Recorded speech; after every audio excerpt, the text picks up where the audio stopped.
I think being Miss America can be incredibly proactive when it comes to impacting people's lives.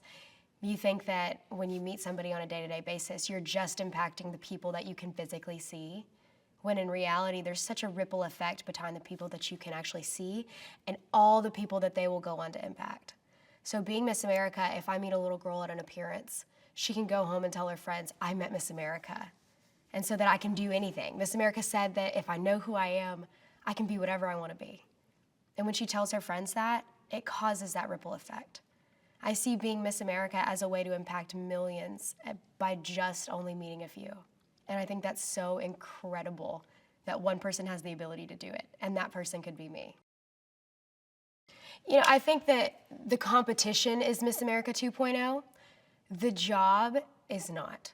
Miss America has been and always will be an incredibly progressive woman. She will always be relevant in society because she adapts.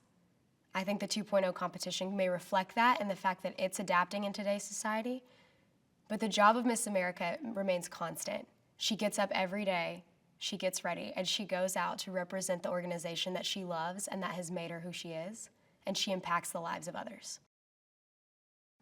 My personal Miss America will always be Debbie Turner Bell. Debbie Turner was from Arkansas. She won Miss Missouri, actually, because she went to veterinary school there. She's the only Miss America that I know that has gone to veterinary school. And when I was little, all I wanted to be was a veterinarian. So although my career goals have changed, I've always looked up to Debbie Turner and said, you know what, she was from Arkansas, and she did it. And so if she can do it, so can I. I always have looked up to her, and I always will. Yeah, you know what? Greenwood is a very small town, obsessed with football, and as are the occupants in it, just like me. But it's so awesome to think that there's a community that is so close-knit that can just wrap around the people in it and support them no matter what they do. I love my hometown. I was the high school mascot, so I got to be the bulldog on every Friday night football game. And it's awesome to know that I get to represent them as Miss Arkansas. Yeah, so my social impact initiative is called Know Who You Are. And I focus on, originally, it was just underage drinking and addiction. And then I realized that when I go into third grade classrooms, it's really difficult for me to just say, stand up to drug abuse, stand up to addiction, for them to kind of absorb it. They've never been faced with those. However, I started to look at where the root of people who feel like they need to use substances on a day-to-day basis. And that root is genuinely because no one ever told them that they meant something.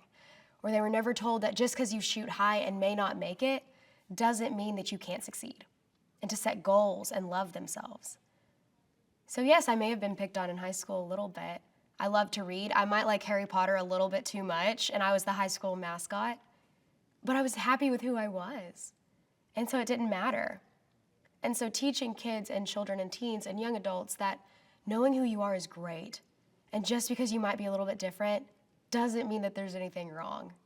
That's what gives them the tools to be able to stand up to peer pressure. So when they do get in a situation to think, you know what, nothing else has worked out for me. I've tried so many times and failed. That doesn't mean that it's going to keep going. And so they don't have to turn to those substances. For me, it would mean that everyone who has put their time and effort and love into me has succeeded. Because I know those people are going to be looking at me from the stage thinking, look what Darren did. When in reality, I'm only here because of the culmination of people who have poured their hard work and empathy and love into me every single day. My family, my friends, my state board. I'm here because of them. And so being Miss America would be my way of being to give back to them and say, look what you did.